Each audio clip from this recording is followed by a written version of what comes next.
Hello बच्चों, चलिए दिए गए प्रश्न को समझते हैं। एक श्रेणी के n पदों का योग 2n² प्लस n है। दिखाइए कि यह एक AP है। चलिए सबसे पहले हम मुख्य अवधारणा की बात करते हैं। मुख्य अवधारणा, समांतर श्रेणी होती है यदि A1, A2, A3 हमारी एक समांतर श्रेणी होगी n पदों तक। यदि A2 माइनस A1 बराबर होगा A3 माइनस A2, यह हमारा क्या कहलाता है? सार्वंतर कहलाता है। इसी प्रकार AN minus 1 AN minus AN minus 1 होगा, अर्थात बाद वाले पद में से पहले वाला पद यदि हम घटा देंगे तो हमें जो अंतर प्राप्त होगा वह सार्वंतर हर बार हमें समान प्राप्त होगा। क्योंकि यहाँ पर n पदों का योग दिया गया है, Sn बराबर हमें दिया गया है, हमें किसी nवें पद को ज्ञात करना है तो An कैसे ज्ञात होगा?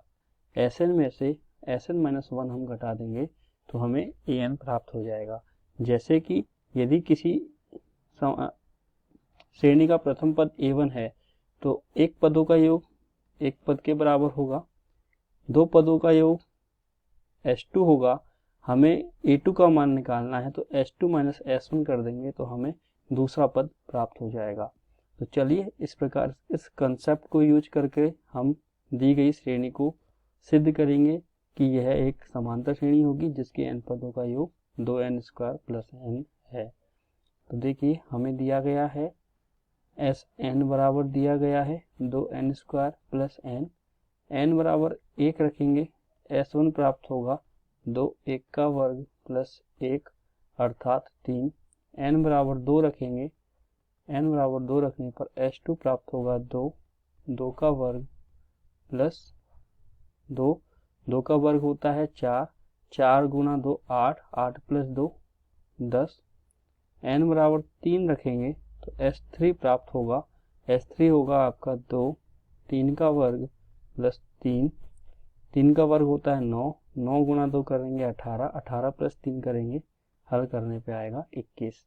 इसी प्रकार से हम आगे करते जाएंगे और nवां पद हमें दिया गया है 2n² प्लस n। तो चलिए हम इन दोनों S1 हमें दिया गया है 3, S2 दिया गया है 10।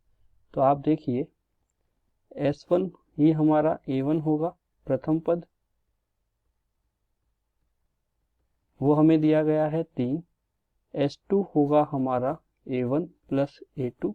हमें A2 ज्ञात करना है तो क्या करेंगे? A2 ज्ञात करने के लिए S2 में से S1 को हम घटा देंगे तो S2 का मान है हमारे पास 10, S1 का मान है हमारे पास 3, तो A2 हमें क्या प्राप्त हो जाएगा? 7। इसी प्रकार से A3 हमें ज्ञात करना है तो A3 ज्ञात करने के लिए S3 में से S2 हम घटा देंगे तो हमें क्या प्राप्त हो जाएगा? A3 प्राप्त हो जाएगा। तो 10, ये S3 है 21, S2 है आपका 10, 21 में से 10 घटाएंगे तो 11। तो इस प्रकार से हम ज्ञात करते हुए An ज्ञात कर सकते हैं। तो चलिए हमें एक सीरीज प्राप्त हो रही है इस प्रकार से A1 A2 A3 n पदों की। यहाँ A1 का मान हमें प्राप्त हुआ है 3, A1 का मान हमें प्राप्त हुआ है 3, A2 का मान प्राप्त हुआ है 7, A3 का मान हमें प्राप्त हुआ है 11। तो चलिए 3 7 और 11 हमें सीरीज के रूप में प्राप्त हुए हैं। 3 7 11 आप आगे भी हल करेंगे तो आगे भी अन्य पद आपको प्राप्त हो जाएंगे n पद तक। तो आप देखेंगे यदि इनके मध्य का सार्वंतर समान होगा तो D निकालेंगे तो A2 माइनस A1 से हम निकालते हैं तो 7 माइनस 3 बराबर क्या होगा? 4। हम A3 माइनस A2 से भी निकालेंगे D, 11 माइनस 7 तो 4। हम देख रहे हैं कि हर बार हमारा सार्वंतर समान प्राप्त हो रहा है। जब सार्वंतर सभी पदों के मध्य समान है एवं बाद वाले पद में से पहले वाले पद को घटाने पर प्राप्त पद को घटाने पर प्राप्त होता है, जो कि 4 के बराबर है, जो कि 4 है। अतः प्रश्न में दिया गया n पदों का योग Sn बराबर n स्क्वायर प्लस 2n, हमें दिया गया है 2n स्क्वायर प्लस n, माफी चाहेंगे 2n स्क्वायर प्लस n,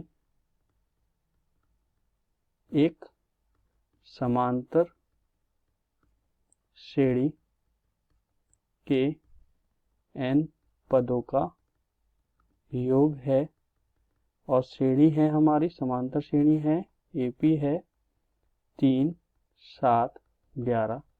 हमें यही ज्ञात करना था और सिद्ध करना था। तो आपने देखा किस प्रकार मुख्य अवधारणा के आधार पर हमने दिए गए प्रश्न को हल किया है। आशा करता हूँ आपको यह समझ आया होगा। धन्यवाद।